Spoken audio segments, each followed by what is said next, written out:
Hey my dear students, आप लोग पढ़ रहे हो ना, पढ़ना शुरू करो। और आज जो हम इसमें कवर करने वाले हैं वो है षट क्रिया या षट कर्म।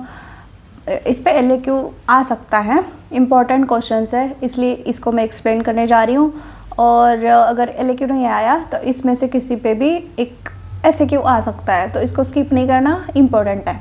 और ये यहाँ पे जो है मैंने बनाया है एक चार्ट इसका, और आपको इसको इसी तरीके से याद करना है, क्योंकि इसके देखो अभी ये 6 टाइप्स है, फिर से उसके टाइप्स है, इसके तो टाइप्स है और उसके भी सब टाइप्स है। तो आप अगर ये चार्ट करते हो तो आपको LAQ लिखने में बहुत ही ज़्यादा आसानी वहाँ पे होगी, इसलिए इसको बिल्कुल ही अच्छे से याद करना है।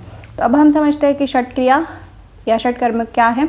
षट बोले तो 6 है, क्रिया या कर्म बोले तो होता है प्रोसीजर्स। तो इसके 6 कौन कौन से टाइप्स है? धोती, बस्ती, नेति, नौली, त्राटक, कपालभाति। इसको कैसे याद करेंगे? धवन, ने, त्राटक, किया। इस तरह से आप इसको याद कर सकते हैं। अब देखते हैं कि धोती की क्या क्या टाइप्स है। धोती के फिर से 4 सब टाइप्स है, अंतर्धोती, पंचधोती, हथधोती और मूलशोधन। तो यहाँ पे फिर से इनके सब टाइप्स हैं। तो पहले अंतर्धोती के सब टाइप्स देखते हैं, वातसर, वारीसर, वन्नीसर और बहिष्कृत। फिर पंच बोले तो 5, ये 5 धोती, दंतमूल, जीवामूल, कर्णमूल, नासिका और भाल। हथधोती के फिर से 3 टाइप्स है, दंडधोती, जलधोती, वस्त्रधोती। और मूलशोधन का यहाँ पे कोई टाइप्स नहीं है। ठीक है, अब अभी हम सिर्फ ये चार्ट को समझ रहे हैं, इसको अच्छे से आगे समझेंगे हम। ठीक है, अब बस्ती के 2 टाइप, पवन बस्ती, जल बस्ती। नीति के फिर से 2 टाइप, सूत्र नीति, जल नीति। नौली के 3 टाइप, वाम नौली, मध्य नौली, दक्षिण नौली। त्राटक के फिर से 3 टाइप, बाह्य, मध्य और अभ्यंतर। ठीक है, कपालभाति की भी है, बट यहाँ पे मैंने इंक्लूड नहीं किए है क्योंकि फिर वो बहुत ही ज़्यादा लंबा वीडियो बन जाएगा।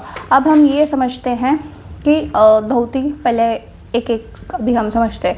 तो धोती मतलब क्या है कि महास्रोत की शुद्धि इससे होती है। अब इसके जो 4 टाइप है, वातसर, वारीसर, वन्नीसर, इसको हम समझते हैं। अब वातसर को क्या करना है? खाली पेट पद्मासन में बैठना है, मुंह से जो है पाउड बनाना है, मुंह से ही हवा अंदर लेनी है और पेट में लेने के बाद थोड़ी सी मूवमेंट करनी है और मुंह से ली हुई हवा गुदमार्ग से बाहर निकालनी है।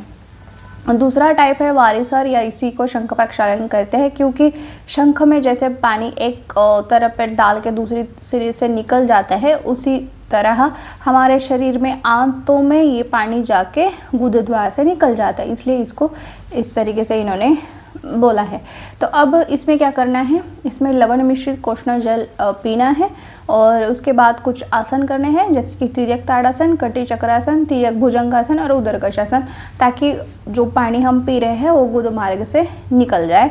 और ऐसा करने के बाद कुछ समय बाद मलवेग भी आते हैं और इस क्रिया से महासंतोषों की शुद्धि होती है। और ये पित्त जिनका बढ़ा हुआ है और एसिडिटी बहुत ज़्यादा हो रही है तो उनके लिए ये बहुत अच्छी यहाँ पे प्रोसीजर है। तो उसके बाद आते हैं तीसरे हमारी टाइप, वन्नीसार या फिर अग्निसार। वन्नी बोली तो अग्नि है, इसलिए इसको अग्निसार बोलते हैं। अग्निसार बोलने का इसका कारण ये भी है कि इस क्रिया से हमारी डाइजेशन पावर या अग्नि जो है उसमें बढ़ोतरी देखने को मिलती है। तो ये क्या करना है, कैसे करना है? दोनों पैर में थोड़ा सा गैप रखना है और फिर हाथ जो है अपने दोनों घुटने पे मोड़ के रखने हैं और रेचक करना है और फिर एब्डोमिनल फ्लैपिंग करनी है। मतलब क्या कि पेट को जो है अपने वर्टिब्रा के साइड पे जो है अंदर बाहर ऐसे करना है, मतलब पेट फूलाना है और फिर से अंदर उसको खींचना है, मतलब ऐसे बाहर खींचा फिर से अंदर खींचा, इस तरीके से ऐसे अपन को करना है। अग्निवृद्धि इससे होती है। फिर इसका लास्ट जो टाइप है वो है बहिष्कृत धोती। इसमें क्या करना है? अभी ये कोई प्रैक्टिस नहीं करता वैसे तो, सेम अपन ने जैसे वात्सर में किया था वो सेम यहाँ पे करना है। बस यहाँ पे पानी में जाके हमें कमर तक पानी में वहाँ पे जाके खड़े होना है, पेट की हलचल करनी है, मुंह से सांस लेनी है, मुंह से हवा भरनी है और गुद मार्ग से जो है अपन को गैस जो है वो बाहर फेंकनी है या गुदम का जो है विस्तार करना है। और जैसे ही मल वेग आए तो नदी के बाहर जाके अपन को जो है वहाँ पे डिफिकेट करना है। बट अभी कोई नहीं करता और ऐसा करना भी नहीं चाहिए, क्योंकि खामखा क्यों वाटर पोल्यूशन वहाँ पे करना है। ठीक है, फिर आगे बढ़ते हैं। पंचधोती, पंच बोले तो ये 5 हैं और ये ऊर्ध्व जत्रुगत ही है सारी चीज़ें। और जैसे कि दांतों को साफ़ करना है, दंत धोती किससे साफ़ करेंगे? खदीर रस से, या फिर जो मिट्टी छनी हुई है उससे, या फिर नीम के दातुन से नासिका को जो है जलनेति से या फिर उंगलियों से जो है वहाँ पे साफ़ करना है। ये बहुत पुराने तरीके हैं, तो इसको अपन ने इसी तरीके से करने की ज़रूरत नहीं है, जलनेति से करो वो ज़्यादा बेटर रहेगा। फिर जीवा या जीवामूल धोती, मतलब जीभ की यहाँ पे साफ़ सफाई करनी है तर्जनी या मध्यमा उंगली से, जैसे कि हम वोमिटिंग के टाइप जैसे हम दोनों उंगलियां डालते हैं उसी तरीके से यहाँ पे जीवा की सफाई करनी है। फिर कर्णमूल को जो है तर्जनी से कान साफ करना, अभी जो है हम ईयरबड का इस्तेमाल वहाँ पे कर सकते हैं। फिर जो है आता है भाल या कपालगंध, अंगूठे से जो है अपने दोनों आईब्रोज के बीच में जो है उस जगह पे अंगूठे से मसाज करना है, ताकि वहाँ पर का कफ जो है वो विलयन हो और हमारे अंदरूनी साफ सफाई हो। तो देखो मतलब षटकर्म जो भी हम कर रहे हैं उसका उद्देश्य ही ये है कि हमारे शरीर का जो कफ है, मेद है, उसको निकालना शरीर के बाहर, ताकि हम लाइट वेट फील कर सकें।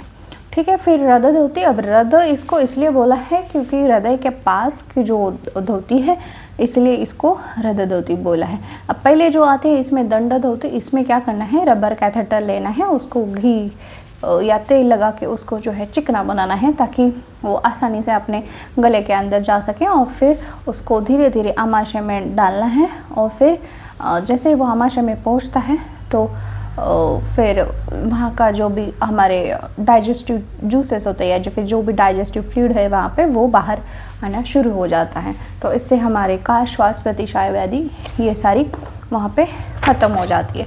फिर है जल धोती, अब इसमें क्या करना है, खाना खाना है और 5-6 ग्लास जो है सेंधा नमक मिश्रित जल वहाँ पे सेवन करना है, और फिर वमन हमें वहाँ पे करना है, और इससे भी पचन सुधारता है। नेक्स्ट जो है वस्त्र धोते, अब यहाँ पे वस्त्र का इस्तेमाल करेंगे। कुछ 25 फीट लंबी साफ वस्त्र लेनी है, और इस पट्टी को जो है हमें उष्ण जल में भिगो कर रखना है, और दूसरा सिरा हाथ में पकड़ते हुए और एक सिरा मुंह में निगलना है।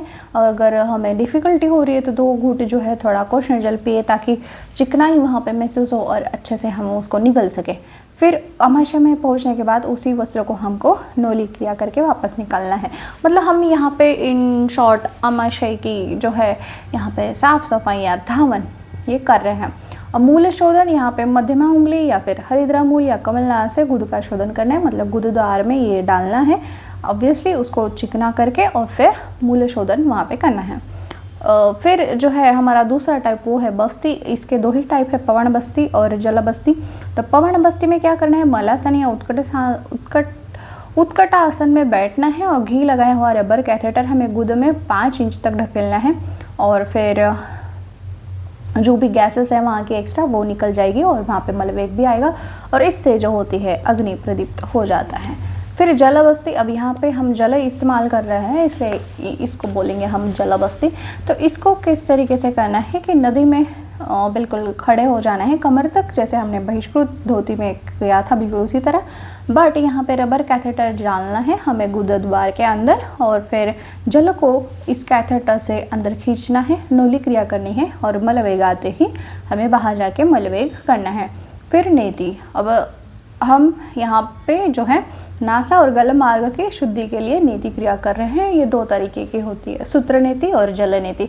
सूत्र नेति में हम क्या कर रहे हैं, बिल्कुल ही पतला रबर कैथेटर हम ले रहे हैं और उसको जो है हम स्टरलाइज कर रहे हैं, और फिर उसको घुर्ती लगा के हम उसको थोड़ा चिकना बना रहे हैं, और जिस नासा से हमारी सांस चल रही है उसी नासा से हमें जो है ये सूत्र नेति या फिर रबर कैथेटर जो है वो नाक से हमें अंदर लेना है, फिर उसको मुख में से जैसे ही आए तो हमें उसको कैच करके मुख से बाहर निकालना है और फिर पश्चात करना है। तो नासा और गल मार्ग की शुद्धि यहाँ पे होती है। थोड़ा सा ट्रिकी है बट प्रैक्टिस से हो जाता है। जल नेति तो बहुत ही आसान है। इसमें क्या करना है कि साफ और कोष्ण लवण मिश्रित कोष्ण जल लेना है, और लवण इसलिए ताकि ये कफ को जो है विलयन करेगा, और हमें कफ और मेद ही यहाँ पे निकालना है, इसलिए लवण यहाँ पे हम लेंगे ताकि हमें ज़्यादा आसानी हो। और फिर किसी एक नासा मार्ग में जो है हम ये क्या करेंगे कि कोष्ण जल नेति पात्र में डाल के हम लेंगे, और थोड़ा सा हम बाया या फिर दायां, इस तरीके से हम झुकेंगे और मुंह से सांस लेंगे। ये ज़रूरी है, सांस हमें वहाँ पे चालू रखनी है क्योंकि हमारे नोज़ वहाँ पे ब्लॉक रहेंगे पानी से, तो मुंह से सांस यहाँ पे लेना ज़रूरी है। और जैसे ही हम मुंह से सांस लेंगे तो हमारी दूसरी नासा से पानी आना वो शुरू हो जाएगा। और ये हुई जलनीति। इसके बाद हम देखते हैं नोले। अब नाभि के पास के अवयवों को शोधन करने के लिए जो है नोली की जाती है। इसके 3 टाइप हैं, जैसे कि वाम नोली, मध्य नोली और दक्षिण नोली। अब जैसे वाम बोले तो लेफ्ट की जो हमारी मांसपेशी होती है उनको अगर हम एलिवेट कर रहे हैं तो वो होती है वाम नोली, और दक्षिण अगर राइट साइड की मसल्स को हम वहाँ पे एलिवेट कर रहे हैं तो वो होती है दक्षिण नोली। और दोनों बीच में ही अगर हम ऐसे एलिवेट कर रहे हैं तो वो होती है मध्य नोली। लेफ्ट और राइट दक्षिण नोली, और दोनों को भी एलिवेट कर रहे हैं तो मध्य नोली। कुछ इस तरीके से होती है नोले। फिर जो है यहाँ पे इसकी प्रोसीजर मैंने बताई है। अब हम चलते हैं, देखते हैं कि त्राटक क्या होता है। त्राटक के भी 3 टाइप से यहाँ पे, बाह्य त्राटक, मध्य त्राटक और अभ्यंतर त्राटक।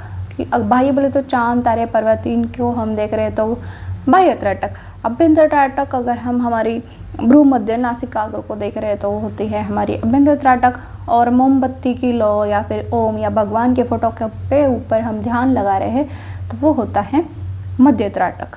ठीक है, और इससे क्या बेनिफिट होता है ये भी यहाँ पर दिए हैं। अब हम देखते हैं कि कपालभाति। और कपालभाति में क्या करना है कि यहाँ पे पद्मासन में बैठना है, पूरा करना है, और कुंभक बिना किए ही, मतलब सांस अंदर या बाहर बिना रोके ही सांस को जल्दी से बाहर फेंकना या रेचक करना। मतलब यहाँ पे पूरक जो होता है वो सबटल होता है, पूरक हमें यहाँ पे महसूस नहीं होता। जो महसूस होता है एक्टिवली वो महसूस होता है एक्सलेशन या सांस को बाहर निकालना। और इससे क्या लाभ होता है, सुषुम्ना और मस्तिष्क की शुद्धि होती है। तो ये था हमारा षट कर्म। जो आपको ये जो चार्ट है इसको बिल्कुल भी भूलना नहीं है, अगर अच्छे से इसमें मार्क आपको बिना काटे अच्छे से लिखना है तो। ठीक है, ऐसे ही आगे और भी जो इस पे LAQ आता है ऐसे वीडियो मैं लेके आऊँगी। तो इसलिए अगर अभी तक आपने जो है सब्सक्राइब नहीं करा है तो सब्सक्राइब करना, ताकि आपका स्कोर जो है स्वास्थ्य में अच्छा आए। All the best.